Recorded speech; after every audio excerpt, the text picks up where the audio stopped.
Nako ha, ICC strikes again. Ano ba naman sila? Bakit naman sisisihin yung mga hamak na teacher? Samantalang, di ba yung isang guro, siya pa nga ang pinupunteriya. Muntik-muntikan na nga, sinuwertehan lang. Naku talaga naman yung kawawang estudyante.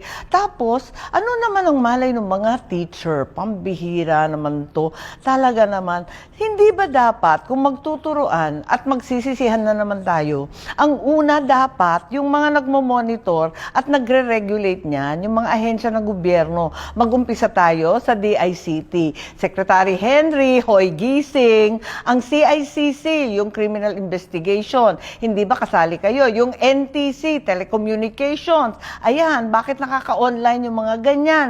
Pagkatapos i-monitor na rin ng NBI kung sino-sino na lang minamanmanan ninyo sa Senate. Ano ba naman tignan ninyo yung mga criminal grooming syndicate dyan? Pati na rin yung PNP, may CIDG kayo. Sangkatutak ang investigador sa gobyerno kung ano-ano imbestigahan ninyo. Ano ba naman gawin ninyo yung trabaho? At itong mga nagbe-brainwash at nagre-recruit ng kabataan natin, yan ang una ninyong tirahin. At konting payo lang, huwag sisisihin ang ating mga teacher. Labis-labis na ang hirap nila.